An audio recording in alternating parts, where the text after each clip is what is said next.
세도 정치기에 조선은 왕권이 미약해지고 국가기강이 극도로 해이해졌습니다. 각종 부정부패가 만연하고 농민들에 대한 수탈이 극심해졌으며 삼정이 문란해져 나라 재정도 어려워졌습니다. 대규모 농민 봉기가 일어났고 이로써 양반 중심 통치 질서가 무너져 갔습니다. 안녕하세요. 역사산책 자팍다식 채널입니다. 오늘은 새로워야 할 때 새롭지 못한 죄, 세도정치의 죄라는 제목의 영상 보내드리겠습니다. 구독과 좋아요 부탁드립니다. 감사합니다. 60년간의 안동김씨 세도정치 때문에 조선이 망했다는 것은 상식에 속합니다. 그런데 이 시기를 생각할 때 항상 드는 의문이 있습니다. 정조는 왜 안동김씨와 사돈을 맺었을까요?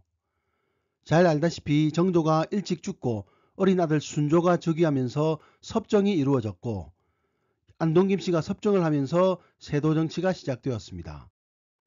정조가 사돈만 잘 선택했다면, 예컨대 정약용 같은 사람과 사돈을 맺었다면 정조의 개혁정치는 사후에도 지속되고 결국 조선은 흥하지 않았을까?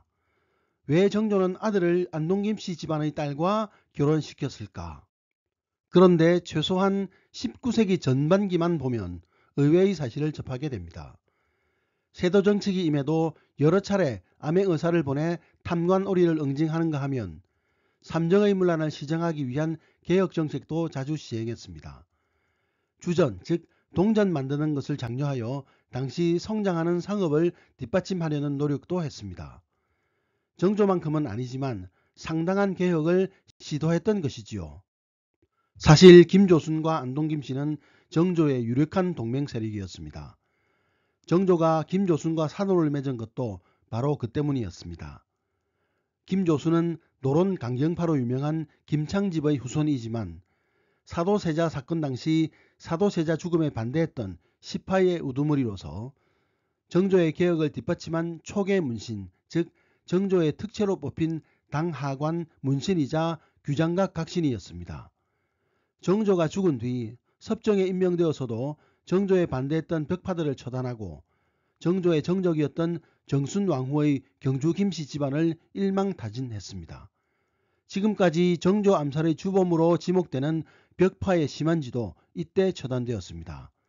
정순왕후는 정조 암살의 배우로 지목되는 영조의 후비입니다. 그러니 노론이라는 한계 속에서도 나름 개혁을 추진했던 셈입니다. 안동김씨와 함께 대표적 세도 가문이었던 풍양조씨도 마찬가지였습니다. 풍양조씨가 권력을 잡았던 헌종대에는 당대 대표적 실학자인 김정희가 요직에 등용되어 활약했습니다. 비록 5년이라는 짧은 시간이었지만 성균관 대사성, 이조판서까지 올랐으니 마냥 부정적인 상황은 아니었습니다. 풍양조씨 세도정치의 중심에는 조만영, 조인영 형제가 있었습니다. 이들은 영조 때 개혁적 관료로서 일본에서 고구마를 들여온 조엄의 손자들입니다. 특히 조인영은 김정희의 열렬한 후원자로서 함께 북한산 순수비를 연구하기도 했습니다. 그랬기에 여러 개혁정치를 펼 수 있었습니다. 그럼 왜 세도정치 60년이 조선 멸망의 원인이 된 것일까요? 여기에는 정조 스스로 자초한 부분과 시대적 한계가 함께 작용했습니다. 먼저 정조는 강력한 개혁 정치를 펼치고자 왕권과 지방 수령의 권한을 강화했는데 이것이 19세기 수령들의 부정부패 심화로 귀결되었습니다.